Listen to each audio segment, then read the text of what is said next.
En we gaan er weer en we gaan praten met SPA-voorzitter Guno Kastelen. Meneer Kastelen, staat u nog steeds in de rij? Nee, ik heb reeds gestemd. Ik ben ook met de kandidaat naar de Petunia school en wonder wel, daar mag de kandidaat wel gelijk naar binnen. Dus dat is dan misschien daar wel goed gegaan. Ja, maar u had ons een klacht te melden. Wat is er? Nou, ik ben net gebeld geworden door mijn mensen in Para dat er 51 personen reeds gestemd hadden op 50.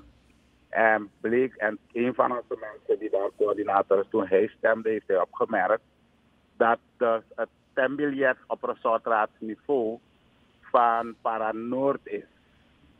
En de resortraadstembiljetten verschillen dus per resort. En 50 mensen hebben dus verkeerd gestemd.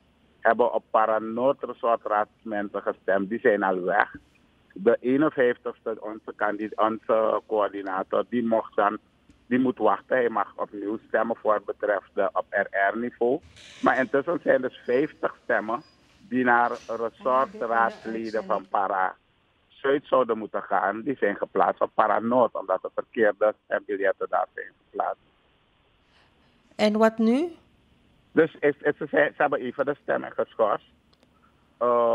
Daar om te kijken wat ze gaan doen. Want nou, die 50 mensen hebben al gestemd, dus ze moeten een oplossing vinden. Of men zou, wat mij betreft, die aantekening moeten maken dat stemmen zijn voor de resortraadsleden voor Para Zuid. Want de mensen hebben dus wel gestemd, maar dan, als de mensen niet disciplinair hebben gestemd, dan hebben we een probleem. Omdat je dan niet weet naar wie die stem zou gaan als men heeft gekozen uit de verschillende mensen. Zijn verkeerde namen gezet. Dus is dit doorgegeven aan OKB en die waarnemers? Er is direct geprotesteerd. Dus de mensen hebben geprotesteerd en eigenlijk is het een onherstelbare fout. Want de mensen die gestemd hebben zijn aan de weg. Je weet wel precies wie die mensen zijn, dus je zou ze kunnen oproepen. En ze opnieuw op resortraadsniveau laten stemmen en die biljetten markeren als ze zijn ongeldig.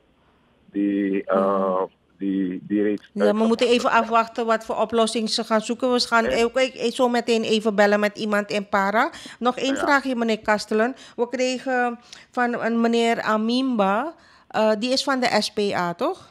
Dat klopt. En dan kregen we een voice. En dan kregen we een voicebericht dat hij. Heer Amimba, ik ben helemaal in boven Suriname. Ik ben in Pikislee. We komen net van Guyaba. En er is een opmerking. De Paarse Partij is bezig in boven Suriname met helikopters om geld te strooien. Ja, dus daarmee zijn ze bezig. Voorzitter, ik zeg, laat me u op de hoogte stellen en de partij dat daarmee ze nu bezig zijn op dit moment. Ja, dus de partij is nu bezig met de helikopter in boven Suriname om geld te strooien voor de mensen. Om de mensen... Meneer Kastelen, hebt u het kunnen volgen? Ja, ik heb het kunnen volgen. Dat is inderdaad de stem van mijn kandidaat, Salini, die op dit moment in het boven Suriname gebied is. Ik heb mijn berichten nog niet gelezen, want wat ik hier hoor, dan is het gericht aan mij, maar ik heb mijn berichten nog dus niet beluisterd. U hebt het via ABC moeten horen? Ik heb het via u moeten horen en de drukte heb ik nog niet mijn berichten en ik rijd niet, dus ik kan niet. Maar is dat een klacht waard bij OKB? Het is een OKB-waardige klacht in die zin dat het nergens staat dat het natuurlijk niet mag, maar het is niet correct om dat te doen. Het is ook zeker niet voor een regeringspartij, maar voor geen enkele partij zou het goed zijn om met geld te gaan strooien in het gebied. Overigens vraag ik me wat het nut daarvan is. En het is niet, ik denk dat het politiek ethisch niet correct is. Hij had mij liever flyers gestrooid. Ja, meneer Kastelen, we gaan even bellen naar Para. Nog één vraag. U bent jurist.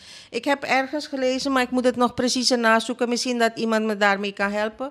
Gisteren was er al een vraag in de kringen of dat de mensen auto's verloten en zo. Er staat in de kiesregeling, meen ik, dat mensen niet omgekocht mogen worden voor het kiezen of bij het stemmen. Is dat zo? Ja, dus ook die eet die je aflegt wanneer je eenmaal benoemd bent, zegt men dat je niemand iets gegeven zal hebben, beloofd of enzovoort.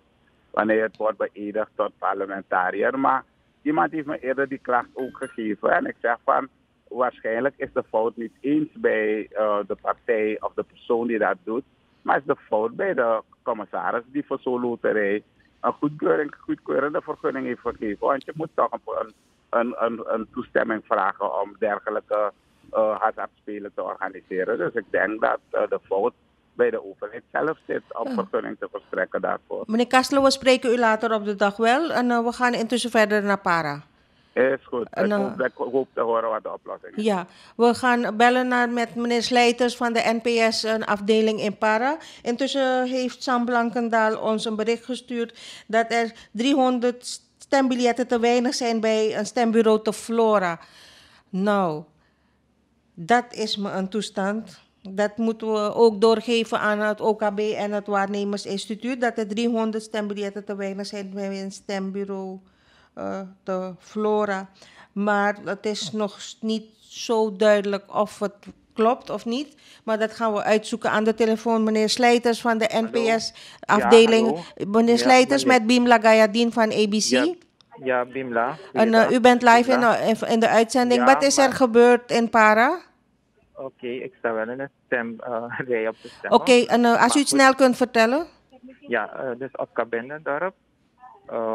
Stembus 574 zijn er RR-biljetten, originele stembiljetten, RR, geleverd van Para Noord. Daar zouden ze moeten hebben biljetten van Para Zuid. En er hebben reeds mensen gestemd op dus die RR-familie biljetten van Para Noord. Dat hebben we binnengekregen van onze coördinator daar. En we hebben begrepen dat de stemming is geschorst? Dat zou kunnen, die informatie heb ik nog niet. Maar wij hebben die informatie wel, dat de stemming is geschorst. Weet u wat het resultaat, kunt u voor ons nagaan wat het resultaat is van deze schorsing en ons melden? Ja, ik bel u. Zodra ik heb gestemd, dan maak ik weer contact met onze coördinator daar en bel ik u. En waar stemt u? Ik stem op Bananensteeg OS Akaribo. En op wie gaat u stemmen? Grapje, meneer Slijters. U bent de lijsttrekker van de NPS en in Para. We spreken u later weer. Hartelijk dank. En dan is het dit voor dit moment. En ik zie dat Glenn Truideman ook bezig is. Nee, nog niet. Stam Blankendaal meldt ons dus dat er 300 stembiljetten te weinig zijn op een stembureau te Flora en dat de directeur van Binnenlandse Zaken daarvan op de hoogte is. Ik hoop ook dat het OKB daarvan op de hoogte is en het Waarnemersinstituut. Mike, ik stel voor dat we weer naar Sharon gaan. Sharon, als je zover bent om over te nemen. Sharon zegt prima, we zijn zo weer terug bij u. Goedemorgen. Goedemorgen.